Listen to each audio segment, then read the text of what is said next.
Hello बच्चों, welcome to ether a new study circle.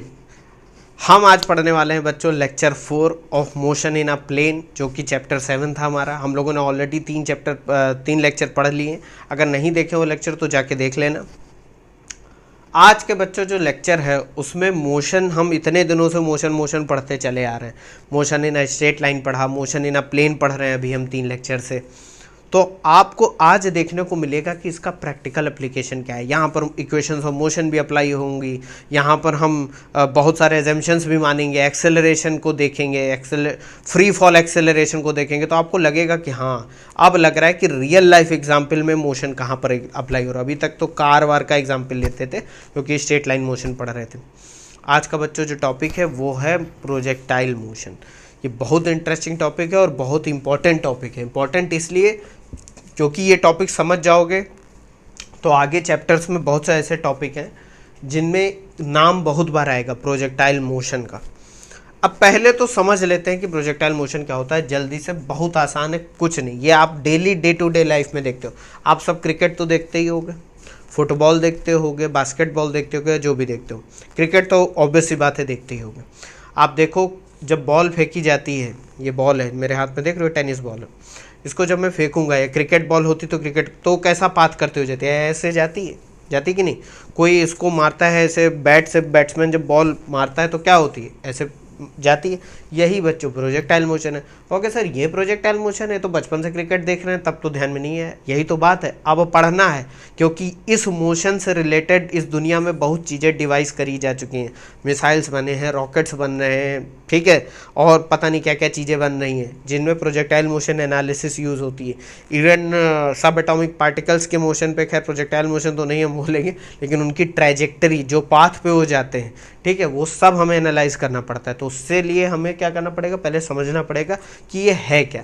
ये ball है, ये देखो, ये बॉल है, मैंने ऐसे फेंका, ये देखो गिर के मेरे, अरे ये छूट गई कैच, ये मेरे हाथ पे आई, ये ऐसे चल के आई, यही प्रोजेक्टाइल मोशन है। कहोगे सर ये है तो प्रोजेक्टाइल मोशन, लेकिन इसकी डिफिनीशन क्या होगी, ये यहाँ इंग्लिश में लिखी है। पहले हम समझ लेते हैं, पहले फिजिकली समझते हैं कि प्रोजेक्टाइल मोशन क्या है। मैंने इस बॉल को क्या करा, अपने एक हाथ से फेंका तो किस डायरेक्शन में फेंका, इस डायरेक्शन में, ऐसे फेंका, ऐसे, क्योंकि वर्टिकल फेंकूंगा तो ऐसे ऊपर जाके नीचे आ जाएगा। ऐसे जैसे ये मेरा पेन ही है, ये ऊपर जाके क्या हो रहा है, नीचे आया जा रहा है। लेकिन मैंने एक इंक्लाइन एंगल पर एक वेलोसिटी दी, तो मैंने देखा कि ये आगे भी जा रहा है और नीचे भी आ रहा है, मतलब इस डायरेक्शन में भी जा रहा है और नीचे भी आ रहा है। ये कैसा मोशन करी है बॉल, जब मैंने ऐसी वेलोसिटी दी जो हॉरिजॉन्टल से कुछ एंगल बना रही होगी, मान लो थीटा बना रही, ये बॉल ऐसे ऊपर गई और फिर यहाँ पर आके गिर गई। ठीक, इस मोशन को बच्चों बोलते हैं प्रोजेक्टाइल मोशन। क्या बोलते हैं, प्रोजेक्टाइल मोशन, प्रोजेक्टाइल मोशन। और इस बॉल को, जो ऑब्जेक्ट जिसकी आप स्टडी कर रहे हो, जो मोशन कर रही है प्रोजेक्टाइल मोशन, उसको बोलते हैं प्रोजेक्टाइल। तो अब से जब भी मैं आपको प्रोजेक्टाइल बोलूं, ये समझ जाना कि ये उस ऑब्जेक्ट की बात हो रही है जो प्रोजेक्टाइल मोशन कर रहा है। ठीक, तो यहाँ डेफिनेशन अब अंग्रेजी में समझ लेते हैं। A particle moves in a vertical plane. अब एक चीज याद रखो बच्चों, जब भी हम मोशन अभी तक पढ़ते आ रहे हैं उसमें हमेशा हमने बात पार्टिकल की करी है, क्योंकि हम इस बॉल को भी जब ट्रीट करेंगे तो एज अ पार्टिकल ट्रीट करेंगे, ना कि एज अ बॉल। कहोगे सर क्यों, motion in a straight line चले जाओ, वहाँ पहले ही चैप्टर में हमने जो पहला ही लेक्चर था उसमें पढ़ा था कि हम किसी भी ऑब्जेक्ट को पार्टिकल क्यों मान रहे हैं मोशन के दौरान, मोशन की स्टडी के दौरान, क्योंकि वो आसान हो जाती है, वरना ये बहुत कॉम्प्लिकेटेड होगी। क्योंकि बॉल प्रोजेक्टाइल मोशन तो कर ही रही है, मान लो साथ में कोई स्पिनर है, कोई बॉलर है, वो स्पिनर है, तो वो स्पिन होते हुए भी जा रही है, तो ये मोशन भी काउंट हो जाता है। तो अभी हम इसको निग्लेक्ट कर दें, तो इसको निग्लेक्ट करने का एक ही तरीका है, इसको पार्टिकल मान लो। बहुत बात कर ली है, मैं बता चुका हूँ, बार बार बताता हूँ, ये चीज़ें रिवाइज कराता हूँ, फिर आप लोग कहते हो सर लेक्चर बहुत लंबा हो गया। इसीलिए उन लेक्चर्स को देख लो जाके, अगर नहीं देखा है, लिंक सब दे रखा है डिस्क्रिप्शन में, जाके देख लेना। क्या है, a particle moves in a vertical plane. Vertical, क्योंकि ऑब्वियस सी बात है, हम लोग प्लेन मोशन पढ़ रहे हैं, तो प्रोजेक्टाइल मोशन हम प्लेन मोशन को ही कंसीडर कर रहे हैं। इस प्लेन में मोशन हो रहा है, इस प्लेन यानी ये जो बॉल आपने फेंकी, ये बॉल एक वर्टिकल प्लेन में है। ठीक है, A particle moves in a vertical plane with some initial velocity v0, मतलब जिस वेलोसिटी से आपने फेंका, मान लो वो v0 है, but its acceleration is always the free fall acceleration g which is downward। ये बच्चों बस एक इंपॉर्टेंट पॉइंट है जो हमेशा ध्यान में रखना है कि जब भी कोई प्रोजेक्टाइल मोशन कर रहा होगा तो उसमें इनिशियल वेलोसिटी एक होगी और हमेशा एक एक्सेलरेशन होगा जो कि हमेशा जी होगा। जी क्या है आपको याद होगा, ये होता है फ्री फॉल एक्सेलरेशन जिसकी वैल्यू हम लोग लेते थे 9.81 मीटर पर सेकेंड स्क्वायर। ठीक है, अब यहां से दो बातें निकल के आई कि जो प्रोजेक्टाइल मोशन ऑब्जेक्ट कर रहा होगा उस पर हमेशा ही एक वर्टिकल एक्सेलरेशन लगेगा जो कि जी होगा, यानी ऑब्जेक्ट को आप फेंको और उस पर एक्सेलरेशन हमेशा जी है। हॉरिजॉन्टल एक्सेलरेशन कुछ नहीं है, बस एक ही एक्सेलरेशन है जो कि वर्टिकली डाउनवर्ड। अच्छा, एक्सेलरेशन का मतलब क्या है कि भैया इस ऑब्जेक्ट पे जो फोर्स लग रही है वो हमेशा नीचे की तरफ लग रही है। क्यों लग रही है? क्योंकि एक्सेलरेशन तभी आता है जब फोर्स होती है। ये हम लोग जब अभी न्यूटन्स लॉज ऑफ मोशन पढ़ेंगे तब समझ जाएंगे, फिलहाल ये जान लो। और ये फोर्स है कौन सी? ये ग्रेविटी है। अर्थ की ग्रेविटी उस बॉल को, आप तो ऊपर फेंक दोगे उसको, लेकिन अर्थ की ग्रेविटी हमेशा उसको अपनी तरफ खींचेगी। खींचेगी कि नहीं खींचेगी? यही कारण है कि वो बॉल एक हाइट तक तो जाएगी ऊपर, लेकिन उसके बाद नीचे गिर जाएगी। क्यों गिर जाएगी?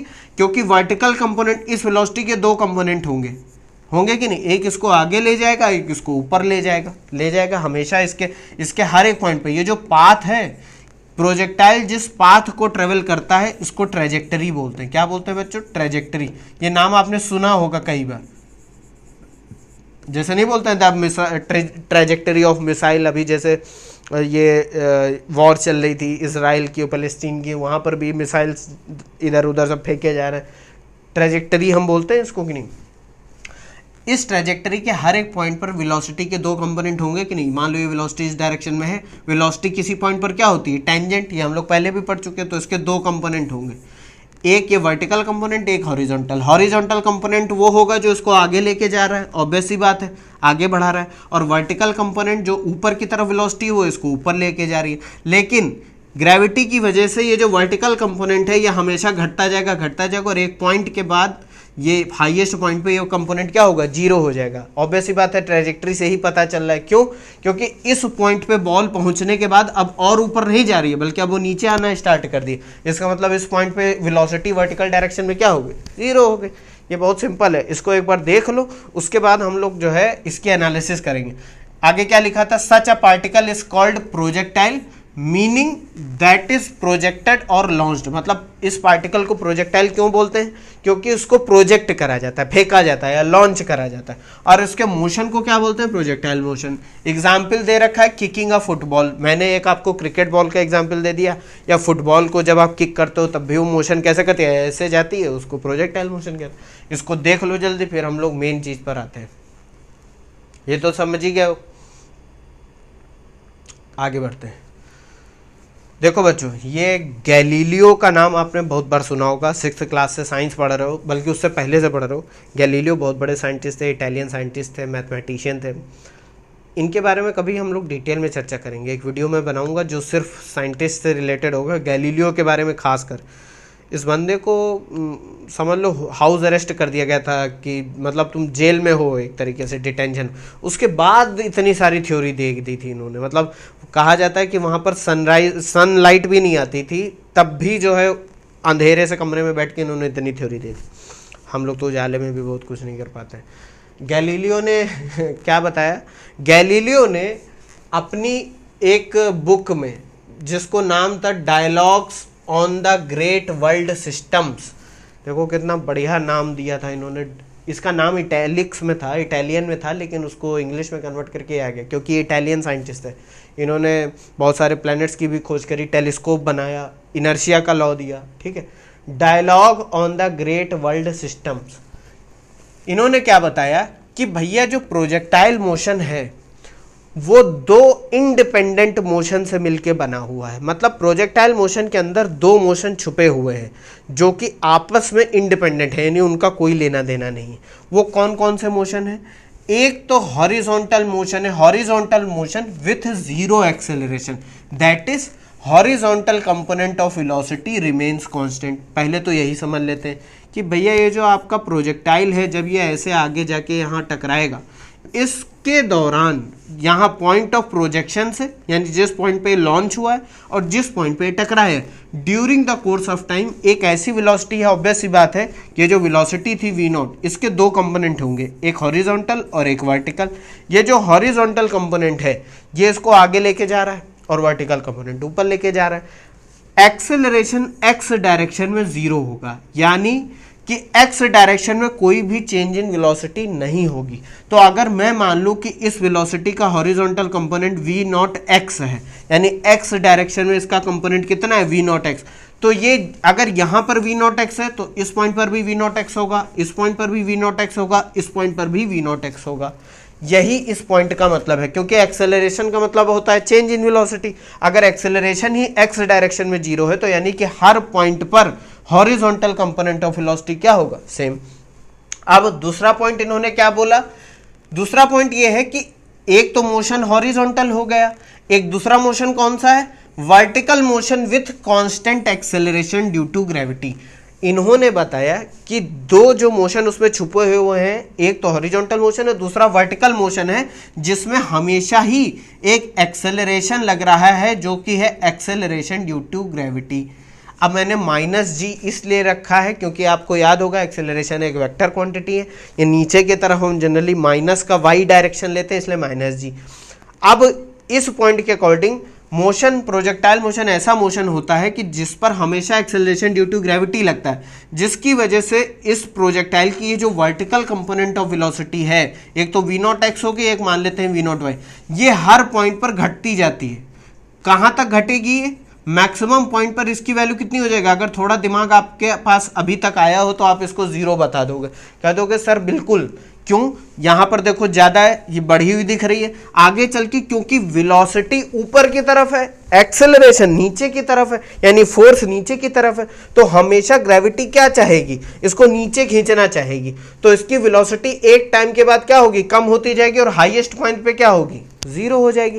यानी आपने जो प्रोजेक्टाइल फेंका है, जो लॉन्च करा है, एक टाइम के बाद उसकी वर्टिकल वेलोसिटी 0 होगी, तभी तो वो हाईएस्ट पॉइंट पे पहुंचा, और उसके बाद क्योंकि ग्रेविटी तो अभी भी लग रही, ग्रेविटी तो गायब हो नहीं जाएगी, अब इस पर फिर से इसको नीचे खींचना स्टार्ट कर देगी, क्योंकि ये ऊपर जा नहीं पा रहा, अब नीचे जाएगा। तो जैसे ही नीचे आना स्टार्ट होगा, इसकी वर्टिकल कंपोनेंट ऑफ वेलोसिटी इसमें फिर आ जाएगा, जिसकी वैल्यू बढ़ती जाएगी बढ़ती जाएगी, और एक पॉइंट पर जब वो टकराने वाला होगा, जस्ट टकराने के बाद तो 0 वेलोसिटी हो जाएगी क्योंकि वो रुक जाएगी, उससे जस्ट पहले, जस्ट टकराने से पहले, मतलब ये ग्राउंड पे टकराने से जस्ट पहले इसकी वेलोसिटी, जो वर्टिकल कंपोनेंट ऑफ वेलोसिटी है, वो मैक्सिमम फिर से हो जाएगी। यहाँ पर देखो पहले v नॉट वाई है, फिर ऊपर जा रही, कम हो रही, 0 हो गई, उसके बाद बढ़ रही, फिर मैक्सिमम फिर हो गई। यानी चालू करा था ज़्यादा से, कम हुई, 0 हो गई, फिर बढ़ी और फिर टकरा गया वो।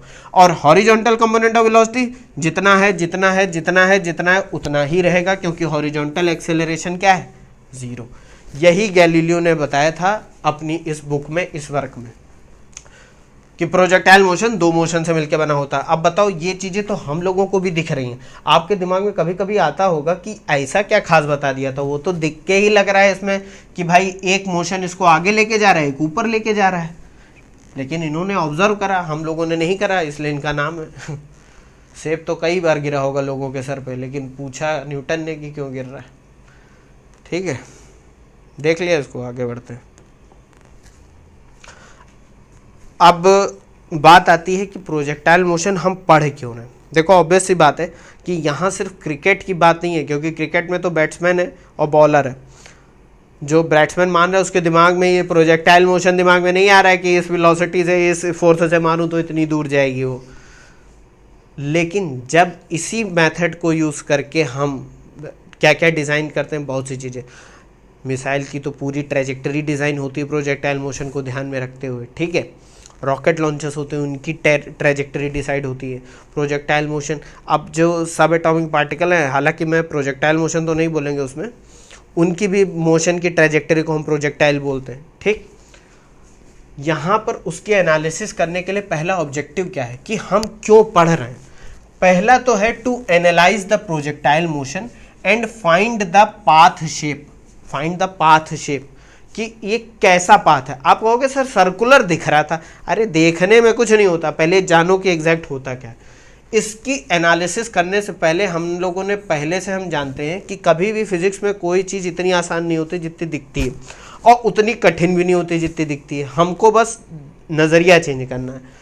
तो एजम्पशन हम कुछ मानेंगे, क्योंकि अगर ये एजम्पशन नहीं मानेंगे तो थोड़ी कैलकुलेशन हमारी कठिन हो जाएगी। ऐसा नहीं होगा कि असंभव हो जाएगी, कठिन हो जाएगी। इस लेवल पे हम कुछ एजम्पशन मानेंगे, जो कि 2 एजम्पशन है। क्या मानेंगे?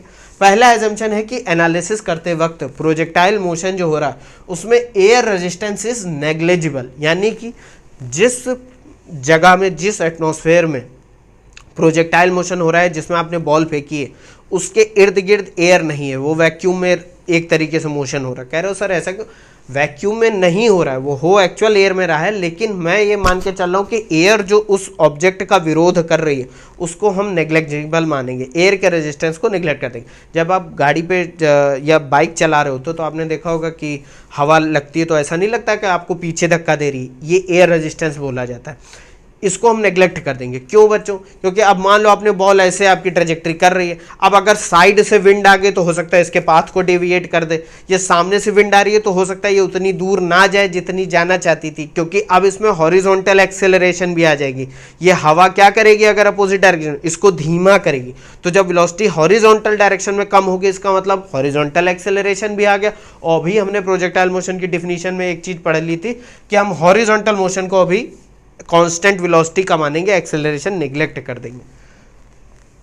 ठीक है, तो एयर रेजिस्टेंस इज नेग्लिजिबल।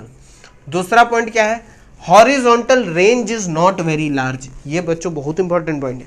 अब मान लो आपने बैट से बॉल को किक मारा या फुटबॉल को किक करा, तो अभी तो नॉर्मल प्लेग्राउंड होते हैं तो हमको दिख रही इतनी। तो अब वो लेट सपोज कि उनकी रेंज क्या होती है, पहले तो यही जान लेते हैं। ये जिस पॉइंट से आप की बॉल किक कर रही है या आपने किक मारा है या उस पे बैट मारा है, उस पॉइंट से लेकर जिस पॉइंट पर वो टकराएगी ग्राउंड पर, ये जो दूरी ट्रेवल करेगी इसको रेंज कहते हैं। क्या बोलते हैं? रेंज कहते हैं। अब इस एजम्पशन के हिसाब से हॉरिजॉन्टल रेंज बहुत ज़्यादा नहीं होनी चाहिए। ये बहुत वेग सेंटेंस लिखा हुआ है। वेग मतलब कि जिसमें कोई नंबर नहीं दे रखा है कि कितनी ज़्यादा नहीं होनी चाहिए, 10 किलोमीटर होनी चाहिए या 10 मीटर होनी चाहिए, कितनी, ऐसा नहीं। मैं आपको समझाता हूँ, बहुत इंटरेस्टिंग चीज़ है। देखो, आपको पता है कि हमारी अर्थ अपनी एक्सिस पे भी रोटेट कर रही है। अब हम जो एनालिसिस कर रहे हैं वो अर्थ के ऊपर ही कर रहे हैं अभी इस लेवल पे। अभी हम मिसाइल और रॉकेट की डिज़ाइन नहीं कर रहे हैं, हम अभी ये छोटी छोटी ये क्रिकेट बॉल्स, फुटबॉल और बुलेट, इन सब की बातें कर रहे हैं। ठीक है, अभी जब न्यूमेरिकल लगाएंगे तो बुलेट और इन सब की, कैनन बॉल्स, ये जो तोप के गोले होते हैं, इनकी बातें करी जाएंगी। तो कहोगे सर उसमें इसका क्या मतलब है? देखो, उनकी रेंज कम होती है, वो ज़्यादा दूर नहीं जाते। लेकिन अब यही बात करें बैलिस्टिक मिसाइल्स की, कि एक कंट्री से वो फायर करेंगी और दूसरी कंट्री पे स्ट्राइक, तो वो तो सैकड़ों किलोमीटर चलती हैं। ठीक, उस केस में बच्चों प्रोजेक्टाइल मोशन एनालिसिस थोड़ी गलत होने लगती है, जो हम लोग अभी करने वाले। कहोगे सर क्यों गलत होने लगती है? क्योंकि उसके नीचे जब वो अर्थ से उड़ी, जैसे ये अर्थ है, यहाँ से मिसाइल लॉन्च हो, ठीक है, मान लो किसी प्लेन, जब ये ऊपर उड़ रहा होगा तो ज़्यादा रेंज होने की वजह से ये अर्थ को घूमता हुआ देखेगा। अर्थ भी तो घूम रही है अपनी एक्सिस पे। इस रोटेशन को अर्थ के हमने नेग्लेक्ट कर दिया, क्योंकि अभी ये अगर हम कंसीडर कर लेंगे तो हमारी कैलकुलेशन बहुत कठिन हो जाएगी। इसलिए ये हम एजम्पशन मानते हैं, horizontal range is not very. अब ऑब्वियस सी बात है कि तुम ग्राउंड में खेल रहे हो, छोटी मोटी 10-20 किलोमीटर की बात है, तो उसमें अर्थ का रोटेशन काउंटर नहीं होगा। लेकिन अब तुम पूरा बहुत दूर जा रहे हो, ऊपर 5000 किलोमीटर दूर हवा के ऊपर जा रहे हो ऐसे करके, तो तुमको अर्थ का रोटेशन भी कंसीडर करना पड़ेगा। उसको अभी हम नेग्लेक्ट कर देते हैं। ये 2 एजम्पशन ध्यान रखो, ठीक है। ओके सर, इतना सब बता दिया, अब करेंगे क्या हम? अब ये करेंगे। देखो, सब समझ चुके होगे तो ये डायग्राम आपको लग रहा होगा कि बहुत कठिन है। कठिन कुछ नहीं है। सबसे पहले मैं एक एक करके एक एक पॉइंट पे जाऊंगा, आप सब समझ जाओगे। देखो, एक मैंने एक्स वाई कोऑर्डिनेट सिस्टम बनाया है, ये वाई एक्सिस, ये एक्स एक्सिस। ऑब्वियस सी बात है कि आप गणित लगा रहे हो और आप फिजिक्स समझ रहे हो तो आपको एक फ्रेम ऑफ रेफरेंस चाहिए। फ्रेम ऑफ रेफरेंस के बारे में पढ़ा चुके हैं हूँ मैं, नहीं देखा तो देख लेना। फ्रेम ऑफ रेफरेंस यानी कि जिसमें हम अपनी स्टडी करेंगे। अब मान लेते हैं इसकी ओरिजिन से किसी प्रोजेक्टाइल को आपने लॉन्च करा जिसकी इनिशियल वेलोसिटी थी v0। v0 देख रहे हो, और ये वेलोसिटी किस डायरेक्शन में, इस डायरेक्शन में, जिसका एंगल हॉरिजॉन्टल से कितना बन रहा है, एक्स एक्सिस से थीटा नॉट। ये वेलोसिटी हमेशा इस ट्रैजेक्टरी के टेंजेंट होगी, क्योंकि वेलोसिटी की डेफिनेशन ही यही होती है कि वो पाथ के टेंजेंट होती है। जिस पॉइंट पे आप वेलोसिटी निकालना चाहते हो उस पर टेंजेंट डाल दो। टेंजेंट यानी एक लाइन जो टच करते हुए जा रही। अब इस वेलोसिटी के दो कंपोनेंट होंगे, एक होगा हॉरिजॉन्टल कंपोनेंट जो कि होगा v naught cos theta naught. ये दिख रहा है आपको कि नहीं, इसका हॉरिजॉन्टल कंपोनेंट। इसको हम बच्चों बोल देते हैं v naught x. V naught x का क्या मतलब है, we naught cos theta naught को हम लिख देते हैं वी नॉट एक्स। कहोगे सर इसका क्या मतलब है, वी नॉट है इनिशियल वेलोसिटी और एक्स का मतलब in the direction of x. बात समझिए। उसी तरह वी नॉट का वर्टिकल कंपोनेंट क्या होगा, v naught sine theta naught, और इसको हम लोग लिख देंगे वी नॉट वाई, यानी vertical component of initial velocity, ये वाई की डायरेक्शन। कह दो कि सर इतना समझ में आ गया। अब ये जो येलो वाला आपको कर्व दिख रहा है ये आपकी ट्रेजेक्टरी है, यानी कि जो भी बॉल जिसको आपने किक करा है या बैट से मारा है या जो भी प्रोजेक्टाइल है आपकी, वो इस पाथ से होते हुए पॉइंट पी पे आकर ग्राउंड को हिट करेगी। अब हम क्या करते हैं, किसी पॉइंट ए को ले लेते हैं। इस पर बहुत सारे पॉइंट हम कंसिडर करेंगे। सबसे पहले किसी पॉइंट ए को ले लेते हैं। मान लेते हैं कि किसी टाइम टी के बाद वो ए पर पहुंची, तो ए पर जब वो पहुंची तो देखो क्या होगा, इस पॉइंट ए के कोऑर्डिनेट कितने हैं, ओरिजिन से मान लेते हैं ये पॉइंट एक्स दूरी पर है और वाई ऊंचाई पर है, तो इसके कोऑर्डिनेट हो गए एक्स कॉमा वाई। पहले इसकी वेलोसिटी थी वी नॉट प्रोजेक्टाइल की, पॉइंट ए पर हम मान लेते हैं इसकी वेलोसिटी है वी, जिसका एक हॉरिजॉन्टल कंपोनेंट होगा वी नॉट एक्स और वर्टिकल कंपोनेंट हम मान लेते हैं वी वाई। कह दोगे सर यहाँ पर आप अगर वेलोसिटी वी मानी है तो उसको वी एक्स लिखते हैं, आपने वी नॉट एक्स क्यों लिखा है? बच्चों यही तो प्रोजेक्टाइल जो अभी हम लोग इतनी देर से चर्चा कर रहे हैं यही तो कर रहे हैं।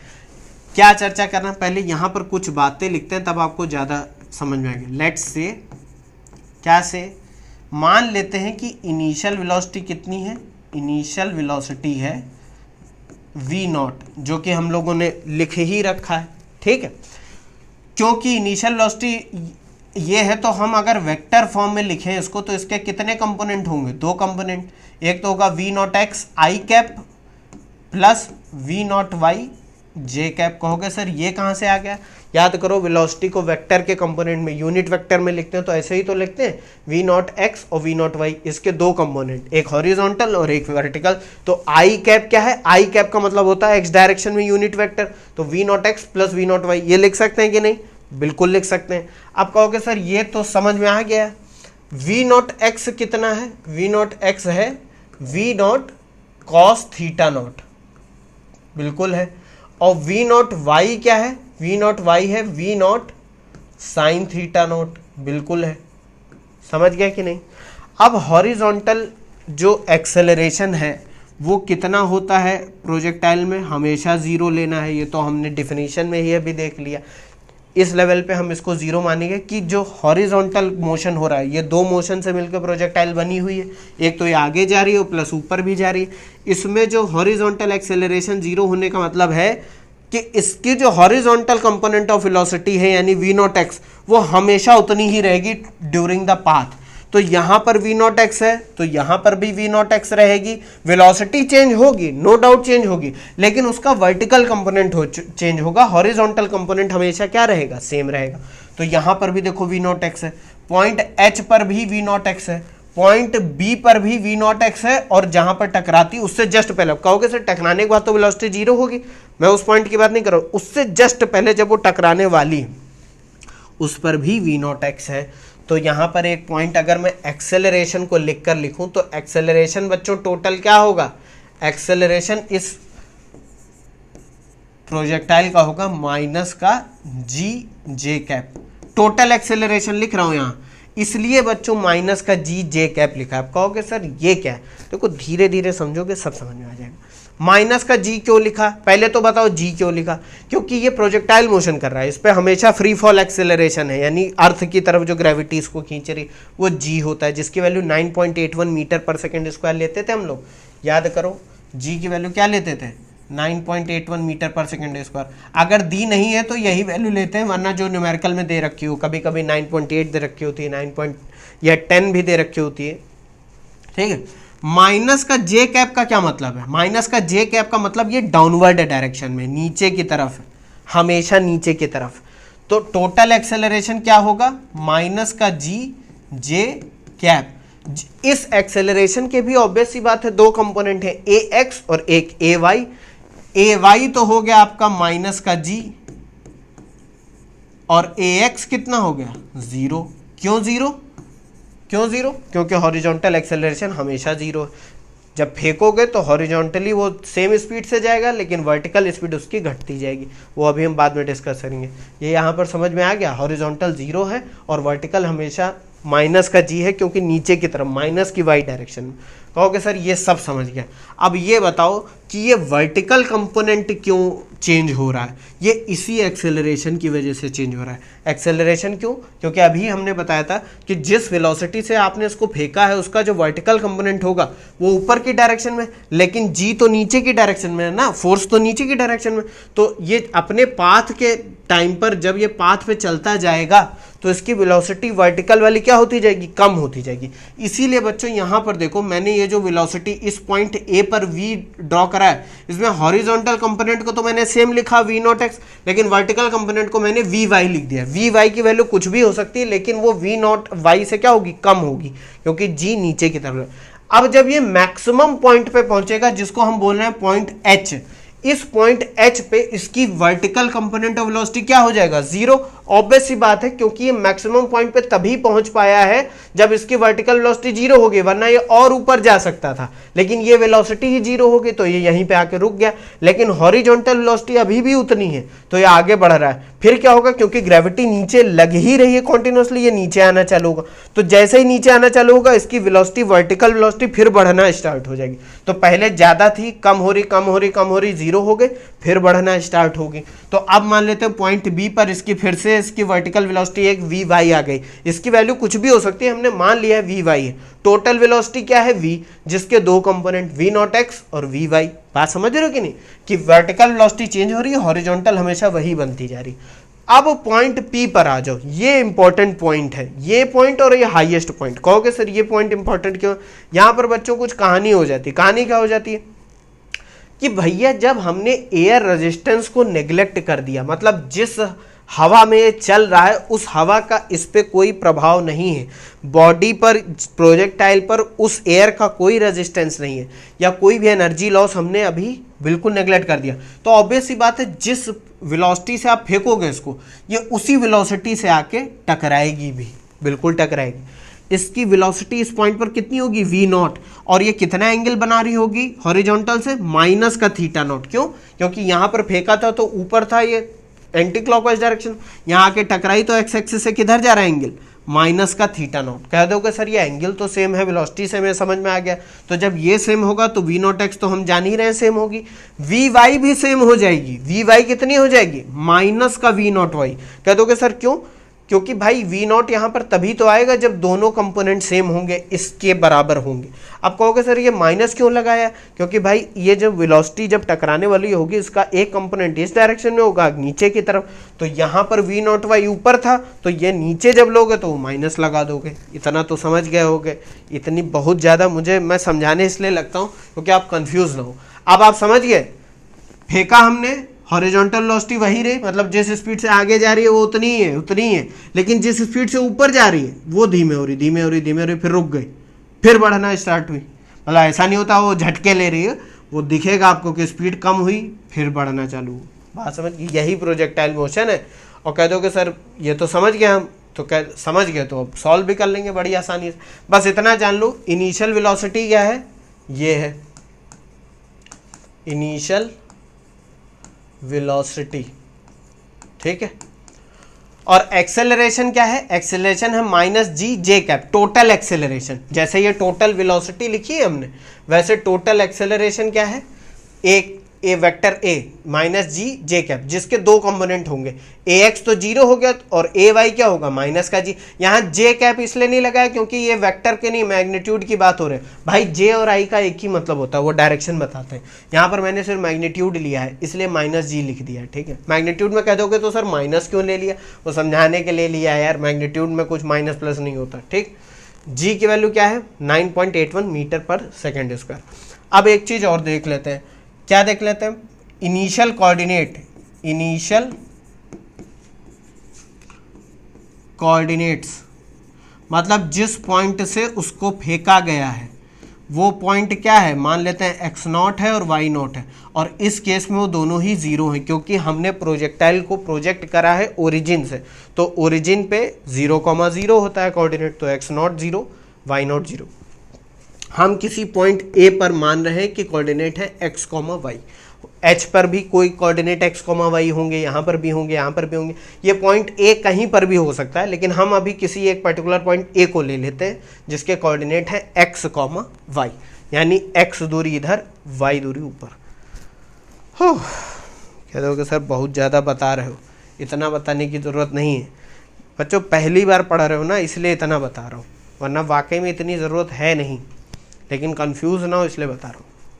ठीक है, देख लिया इसको, ये सब बच्चों लिख लो एक बार, इसके नोट्स ज़रूर अभी बना लेना। मैं हमेशा कहता हूँ नोट्स अपने हिसाब से बनाओ, बाकी मैं तो नोट्स दूंगा ही, ये लिख लो कहीं पर ये सारी चीज़ें। इनिशियल वेलोसिटी, एक्सेलरेशन, जी की वैल्यू लिख ली हमने, इनिशियल कोऑर्डिनेट्स लिख लिए, और हाँ थीटा नॉट को बोलते हैं बच्चों एंगल ऑफ प्रोजेक्शन, ये मैंने नहीं लिखा है, क्या बोलते हैं, एंगल ऑफ प्रोजेक्शन में, यानी जिस एंगल से आपने फेंका है उसको प्रोजेक्टाइल को। ठीक है, लिख लिया है, अब इसकी एनालिसिस पे चलते हैं। कह दोगे सर अभी तक क्या कर रहे थे, ये तो हमने समझा है, अब मैथमेटिक्स बाकी है अभी। अब सबसे पहले बच्चों हम, क्योंकि इतनी देर से हम लोग यही जान रहे हैं कि इसके दो कंपोनेंट होते हैं मोशन के, एक हॉरिजॉन्टल डायरेक्शन में एक वर्टिकल डायरेक्शन में, तो सबसे पहले इसको कंपोनेंट वाइज ही पढ़ते हैं। पहले हम हॉरिजॉन्टल मोशन को एनालाइज करते हैं, यानी जो एक्स डायरेक्शन में हो रहा है, फिर वर्टिकल कंपोनेंट को एनालाइज करते हैं, यानी कि जो वाई डायरेक्शन में हो रहा है। तो motion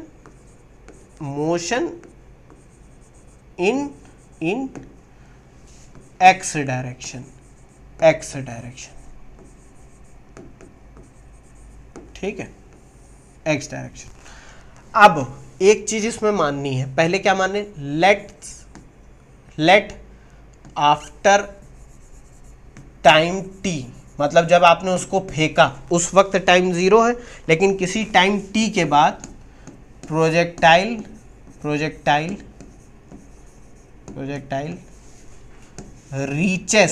reaches at point A x comma y, जिसके कोऑर्डिनेट क्या है एक्स कॉमा वाई। कहोगे सर इस पॉइंट ए को ही क्यों एनालाइज करो, ऐसा कोई ज़रूरी नहीं है बच्चा, मैंने बस एक पॉइंट ले लिया है, एक्स कॉमा वाई को चेंज करते जाओगे, जैसे मान लो मैं एक्स की वैल्यू ये ले लूँ, वाई की वैल्यू ये ले लूँ, तो ये ए वाला पॉइंट एच बन जाएगा, यही बी बन जाएगा, यही पी बन जाएगा। तो मैंने अभी एक पॉइंट ए ले लिया है कि point after time T projectile उड़ के आ रहा है और ये पॉइंट ए पर पहुंचा है, जिसकी ओरिजिन से दूरी, यानी ये कितनी दूर हॉरिजॉन्टली चल चुका है एक्स, और वर्टिकली कितनी दूर चल चुका है वाई, कितने टाइम में, टाइम टी में। कह दोगे सर समझ गया। अब एक चीज ध्यान से समझते हैं, एक्स डायरेक्शन में एक्सेलरेशन कितना है बच्चों, 0 है, बिल्कुल 0 है। वेलोसिटी कितनी है, वेलोसिटी भैया वेलोसिटी हमेशा v नॉट एक्स बनी रहेगी, चाहे फाइनल वेलोसिटी की बात करो या इनिशियल वेलोसिटी की बात करो। फाइनल वेलोसिटी यानी कि पॉइंट ए पर जो वेलोसिटी है v, उसके दो कंपोनेंट है, मैं मान लेता हूँ दो कंपोनेंट, इस v के दो कंपोनेंट, एक वी वाई और एक वी एक्स, जिसकी वैल्यू हमेशा v नॉट एक्स बनी रहेगी कि नहीं, क्योंकि एक्सेलरेशन हॉरिजॉन्टल डायरेक्शन में कितना है 0, इसलिए vx की वैल्यू जो होगी, इसको थोड़ा सीधी तरीके से लिख लेते हैं, क्या लिख लेते हैं, सिंस एक्सेलरेशन में शॉर्ट फॉर्म में लिख रहा हूं is 0, velocity at a is equal to we naught x, यानी वेलोसिटी एट पॉइंट O। बिल्कुल सही बात। आपको ये पता है कि इस टाइम t में ये जो बॉल है आपकी या जो प्रोजेक्टाइल है, ये कितनी दूरी चल चुकी है, ये x दूरी चल चुकी है हॉरिजॉन्टली, वर्टिकली y, वर्टिकल को छोड़ दो क्योंकि अभी तो आप हॉरिजॉन्टल मोशन एनालाइज कर रहे हो। इस v नॉट x की वैल्यू कितनी है, v not cos theta naught, ये अभी हमने देखा, क्योंकि इसकी ये जो वेलोसिटी है इसके दो कंपोनेंट हैं, एक v not cos theta not x direction में और एक v naught sine theta naught y direction में। ये जान रहे हो? कह दोगे सर ये समझ गया। अब क्या करना है, हम जानते हैं कि जब स्पीड कांस्टेंट है, acceleration is zero, speed is या velocity is constant in x direction, ये मैंने ऐसे लिख दिया, ठीक। तो स्पीड इज इक्वल टू क्या होता है, डिस्टेंस अपॉन टाइम होता है कि नहीं? कह दोगे सर यहाँ वेलोसिटी क्यों नहीं लिख रहे हो? भैया जब एक्स डायरेक्शन की ही बात हो रही है तो वेलोसिटी लिखो, स्पीड लिखो। जब डायरेक्शन फिक्स कर दी तो क्या मतलब है, स्पीड हमने ले ली है कितनी, v naught x is equal to distance after time कितनी चल दिया उसने, x, मतलब हॉरिजॉन्टली कितना आगे बढ़ चुका है x, और टाइम कितना है t। तो x क्या हो जाएगा, v naught x into t, v naught x into t. V naught x की वैल्यू रख दो, कितनी है, we naught cos theta naught into t. ये बच्चों चीज़ आपको ध्यान में रखनी है। क्यों ध्यान में रखनी है अभी मैं बताऊंगा, ये लिख लो एक बार। देख लिया, ये पॉइंट ए है, देख लिया। देखो x की वैल्यू क्या आ गई, x की वैल्यू आ गई v not cos theta naught into T. यहां से अगर मैं टाइम निकाल लूं तो टाइम क्या हो जाएगा, x upon v naught cos theta naught. ये हो जाएगा कि नहीं? इस इक्वेशन को 1 मान लो, इस इक्वेशन को 1 मान लो, ठीक। कह दोगे सर यहाँ टाइम क्यों निकाला, अभी सब समझ में आएगा। हमें सबसे पहले तो यही पता लगाना कि ये जो पाथ है, ये प्रोजेक्टाइल जो जिस पाथ पे जा रहा है, ये जो ट्रेजेक्ट्री, इसका शेप कैसा है। कहते हो कि सर देखने में तो सर्कुलर लग, अरे देखना नहीं है, बताना है कैसा है। फिर क्या अब हम एनालाइज करेंगे, अब हम वर्टिकल डायरेक्शन के मोशन को एनालाइज करेंगे, motion in y direction, y direction में मोशन जो हो रहा है, ठीक। पहले तो एक्स को एनालाइज कर लिया, वाई को एनालाइज करेंगे। अब यहां पर एक चीज ध्यान में रखनी है, वाई डायरेक्शन में एक्सेलरेशन कितना है, माइनस का जी। कह दो कि माइनस का जी क्यों, हमेशा नीचे की तरफ जी लग रहा है लेकिन वाई तो ऊपर की तरफ है, इसलिए माइनस का जी। और क्या ध्यान में रखना है कि जो वेलोसिटी है, initial velocity v naught y है, जिसकी वैल्यू है we naught sine theta naught. अब एक चीज याद रखो, ध्यान में आ रहा होगा आपको, कि जब भी हम ऐसा कोई मोशन एनालाइज करें जिसमें मोशन स्ट्रेट लाइन हो, एक्सेलरेशन भी हो, तो हमें इक्वेशन ऑफ मोशन यूज करना पड़ता है। क्योंकि ध्यान दो, ये जो वेलोसिटी है ये ऊपर की तरफ है वी नॉट वाई, एक्सेलरेशन क्या है, नीचे की तरफ है जो कि है माइनस का जी। अब कहोगे सर हाँ ये तो बात सही है, तो यहाँ पर इक्वेशन ऑफ मोशन लगेगी कि नहीं, क्योंकि यहाँ एक्सेलरेशन जीरो नहीं है, कांस्टेंट एक्सेलरेशन है जो कि जी है। तो कह दो कि हाँ लग तो जाएगी। कौन सी इक्वेशन लगेगी, याद करो, from first equation of motion. देखो बच्चों सब कुछ अप्लाई हो रहा है कि नहीं, जितना अभी तक पढ़ा है लगभग सब, वेक्टर भी अप्लाई हो रहा है, फ्री फॉल एक्सेलरेशन भी पढ़ा था वो भी अप्लाई हो रहा है, इक्वेशन ऑफ मोशन भी अप्लाई हो रही है, सब तो अप्लाई हो रहा है, इसीलिए पढ़ा था हम लोगों ने।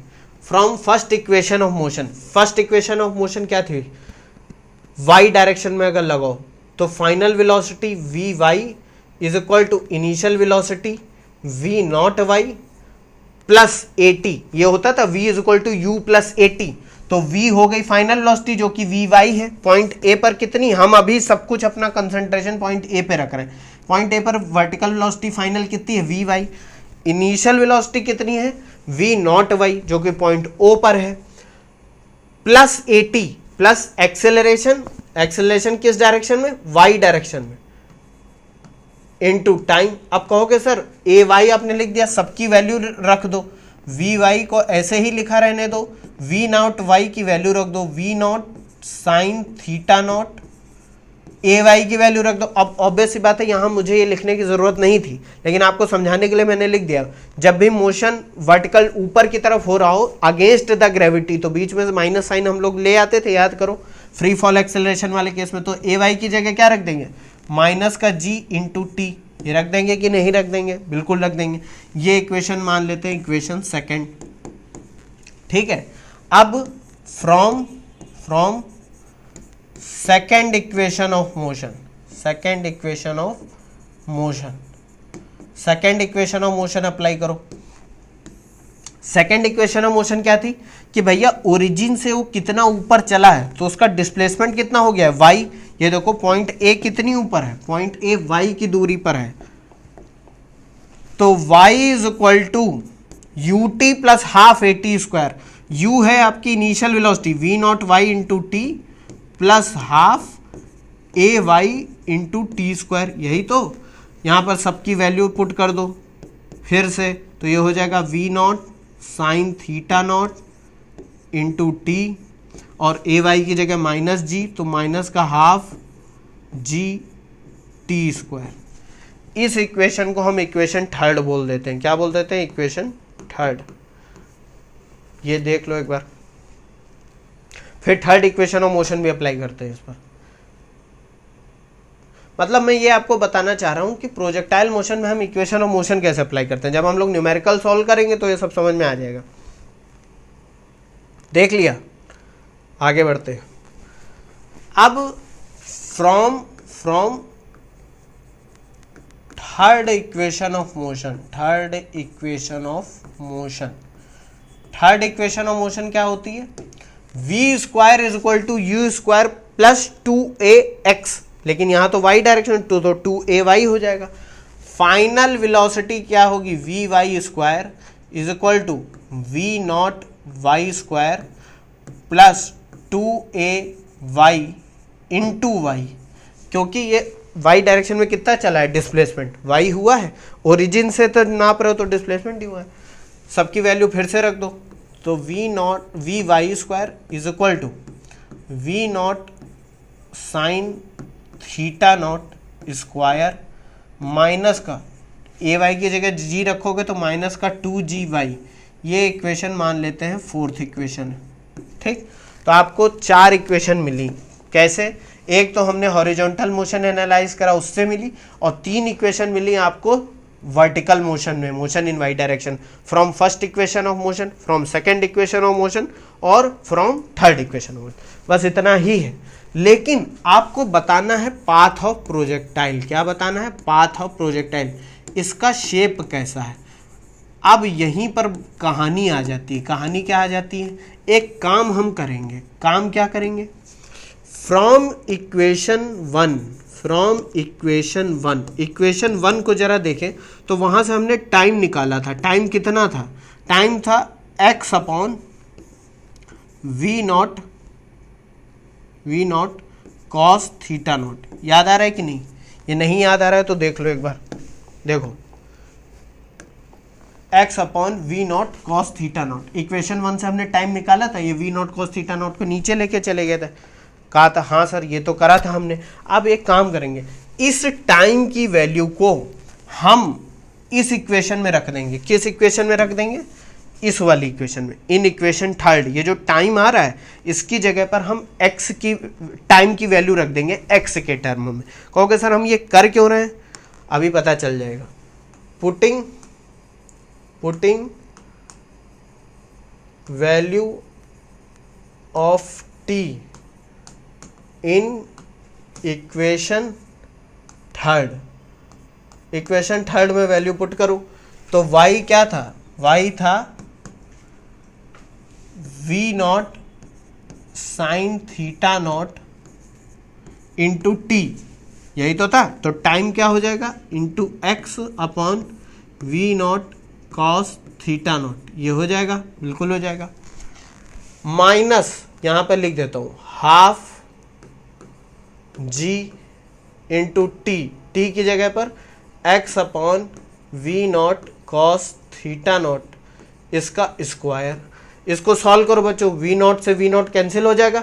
साइन अपॉन कॉस क्या होता है? Sine theta upon cos theta, tan theta होता है। तो ये क्या आ जाएगा? y is equal to x tan theta naught minus ये एक्स स्क्वायर, तो ऊपर हो जाएगा g x square upon 2 bracket में v naught cos theta naught का होल स्क्वायर। ये एक इक्वेशन आपको मिल गई। कहोगे सर इस इक्वेशन का काम क्या है? पाथ ऑफ प्रोजेक्टाइल बताने में कि ये कैसा पाथ, ये कैसा था, इसमें इसका काम क्या है? इसी का तो काम है। इसको पहले देख लो फिर मैं बताता हूँ क्यों ये इतनी कहानी। इसको बोलते हैं इक्वेशन ऑफ प्रोजेक्टाइल। ये बहुत इंपॉर्टेंट है बच्चों, बहुत इंपॉर्टेंट है। Equation of projectile, equation of projectile, ठीक है। इसको लिखो एक बार, फिर मैं आगे बढ़ता हूँ, बताता हूँ कि यहाँ से हमको पाथ कैसे पता चलेगा। देख लिया? देखो एक बहुत सिंपल सी चीज़ है। आपको जब भी अगर मैं कह दूँ y is equal to m x, तो आप झट से पता लगा लेते हो कि ये भैया एक स्ट्रेट लाइन है जिसका slope m is equal to tan theta है, जो कि ओरिजिन से होते हुए जा रही है। ये कैसे पता लगा लेते हो? ये इसीलिए पता लगा पाते हो क्योंकि हमको x और y के टर्म में एक इक्वेशन मिली है जिसमें x की पावर 1 है, y की पावर 1 है। ऐसे ही तो पता लगाते हो। अगर मैं कह दूं y is equal to 4ax square या x square is equal to 4ay, ऐसे करके लिख दूं x square is equal to 4ay, तब आप कह देते हो सर ये एक इक्वेशन ऑफ पैराबोला है, जो कि ऐसे है, ये पैराबोला है। अब ऐसा क्यों बोल पा रहे हो? क्योंकि यहाँ x की पावर में स्क्वायर आ रहा है और y की पावर में 1 आ रहा है, इसीलिए तो बोल पाते हो। जहाँ पर ये x एक्सिस है, ये y एक्सिस है।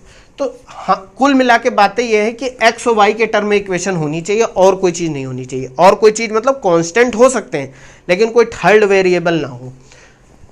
अगर कोई इक्वेशन इस फॉर्म में लिखी है ax plus b x square, ये होती है बच्चों पैराबोला की इक्वेशन, क्योंकि x की पावर में 2 आ गया है कि नहीं। ये क्या है? Equation of parabola. क्या है? Equation of parabola.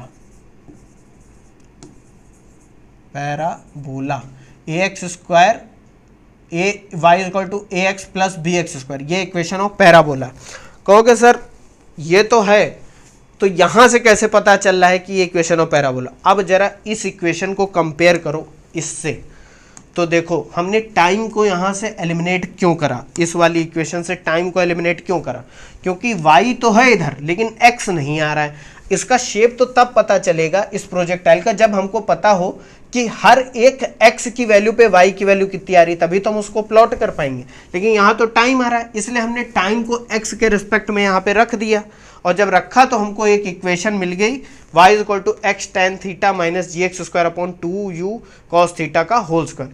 इस इक्वेशन को अगर हम इससे कंपेयर करें, इस इक्वेशन से, तो ये क्या लिखा हुआ है? y is equal to a x, a की जगह पे टेन थीटा नॉट ले आओ भाई, जिस एंगल से आप फेंकोगे वो तो कांस्टेंट है, वो एंगल ऑफ प्रोजेक्शन कांस्टेंट है। तो tan theta naught y is equal to a x plus b x square, तो देखो यहाँ एक्स स्क्वायर आ गया और b की जगह पे क्या है?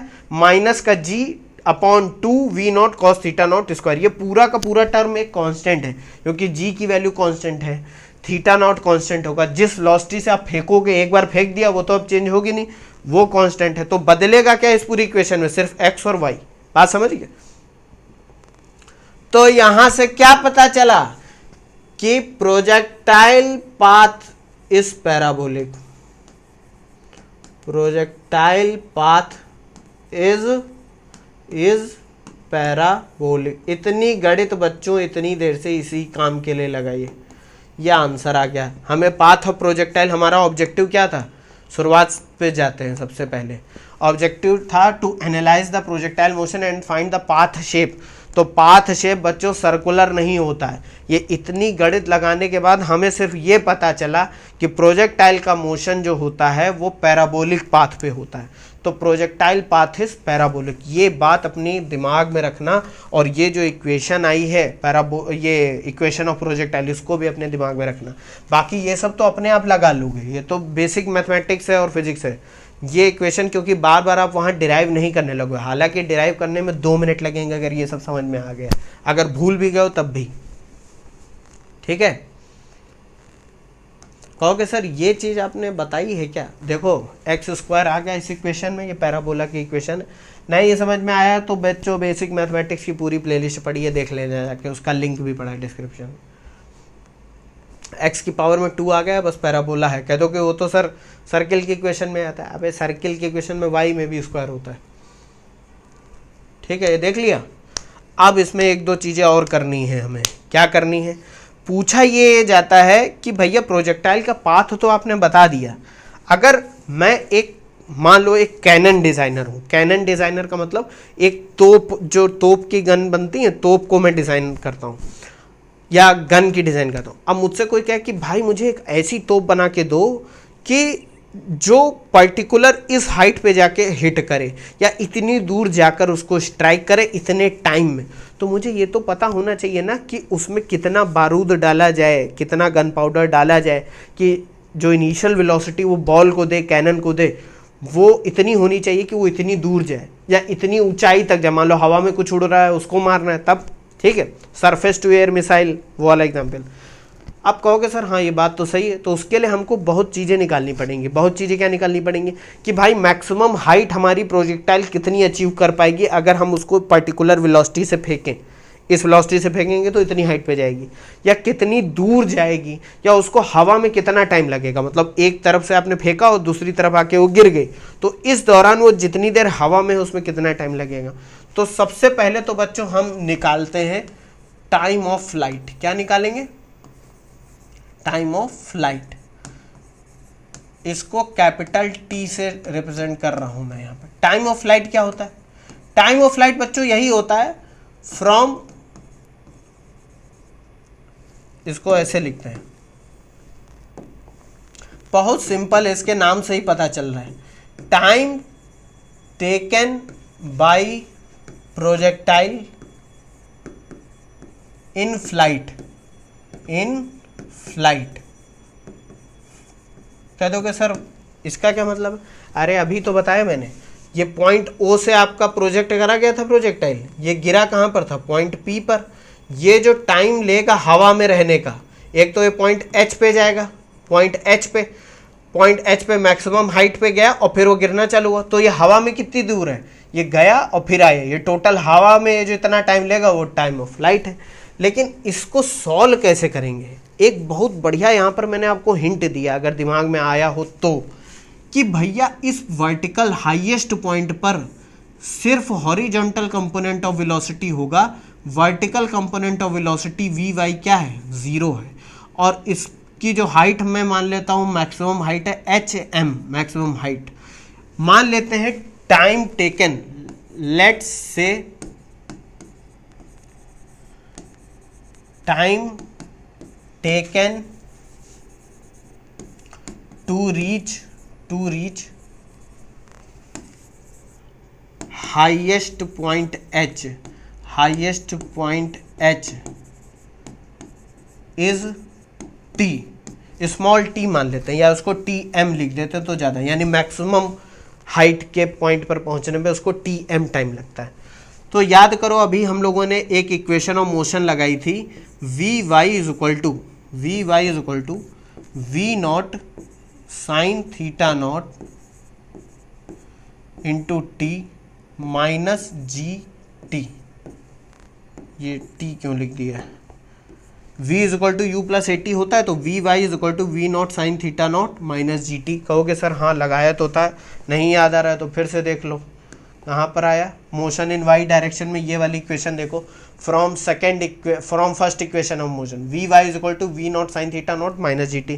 कह दोगे सर हाँ ये हमने लगाया था, V Y is equal to we naught sine theta naught minus G T.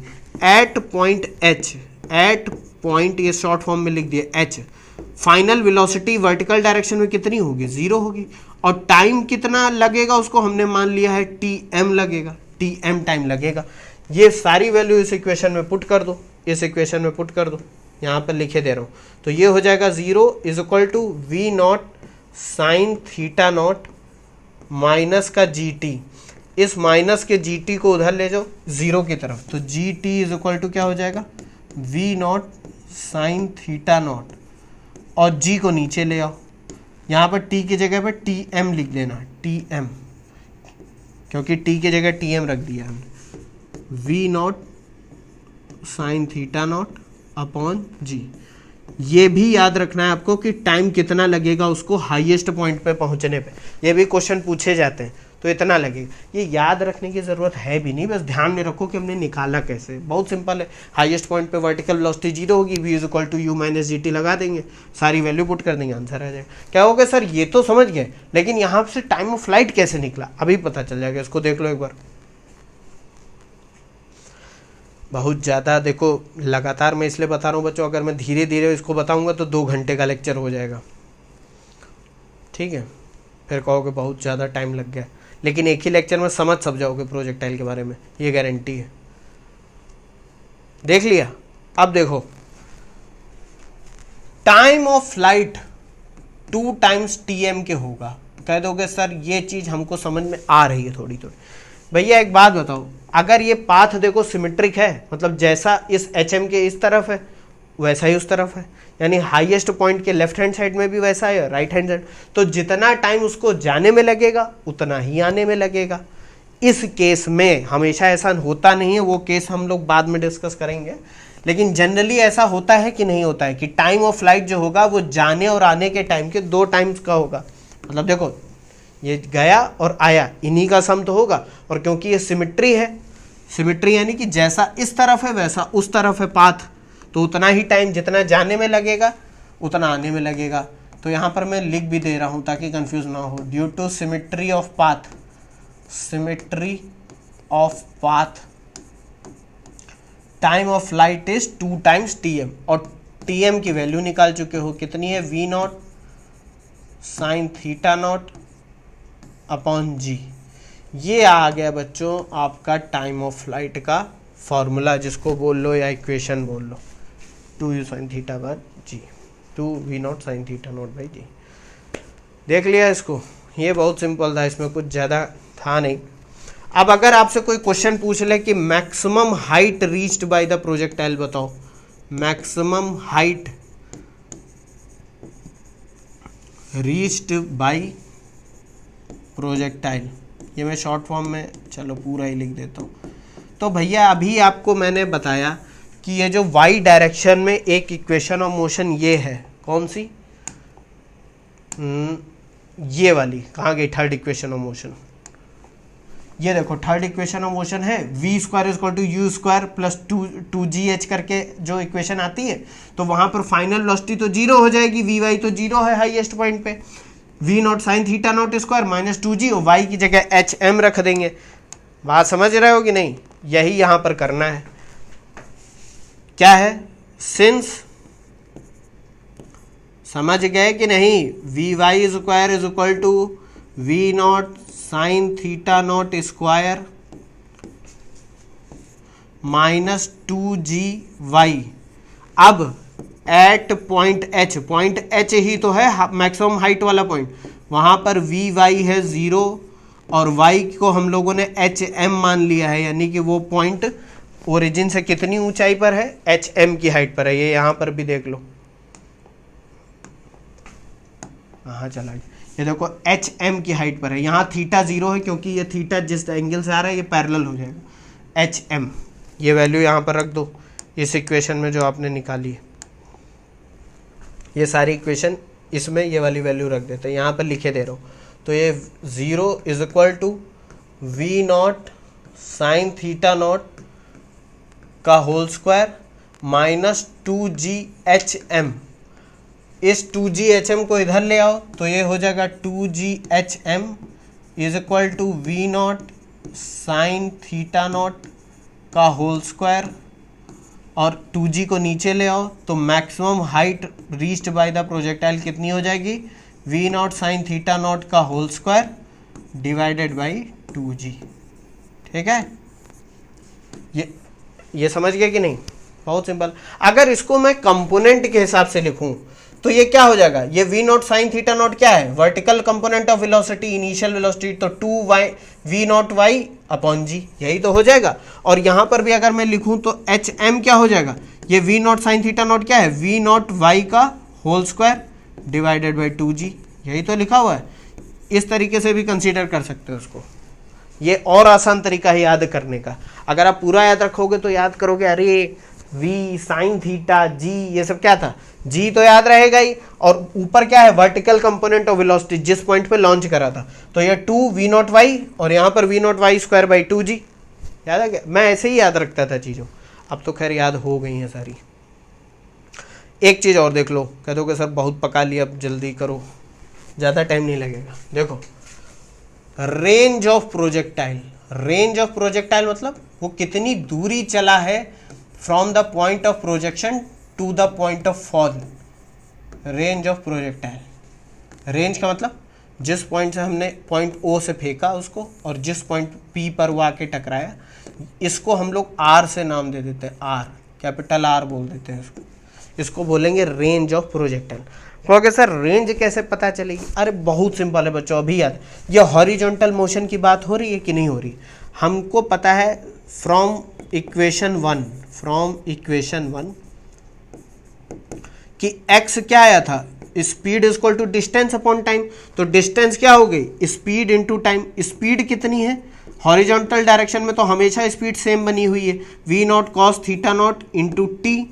अब देखो एक चीज जरा ध्यान दो, O से प्रोजेक्टाइल उड़ा और P पर आके टकराया, तो उसको टाइम कितना लगेगा, कितना लगेगा, टाइम ऑफ लाइट, क्योंकि for range from O to P time taken, भाई वो पूरा उड़ के आया ना, तो वही तो टाइम ऑफ लाइट है, time taken by projectile is t is equal to capital T, जिसकी वैल्यू हम निकाल चुके हैं 2v0 sine theta naught upon g। ये वैल्यू बच्चों हमको t की ये वैल्यू हमको इसमें रख देनी है, तो x को हम लिख देंगे r, x को क्या लिख देंगे r, क्योंकि हम टाइम ले रहे हैं t, कैपिटल T रिप्रेजेंट करने के लिए। तो r इज इक्वल टू क्या हो जाएगा, v not cos theta naught into 2v0 sine theta naught upon g। ये v0 इंटू v0 स्क्वायर हो जाएगा। अब देखो 2 sine theta naught cos theta not, 2 sine theta cos theta क्या होता है, ट्रिग्नोमेट्री याद आ रही होगी, 2 sine theta cos theta sine 2 theta होता है, तो इसको अगर मैं एक ब्रैकेट में लिख लूं 2 sine theta naught cos theta naught upon G. Next page पे देखो, इसको पहले देख लो फिर आता हूं नेक्स्ट पेज, देख लिया,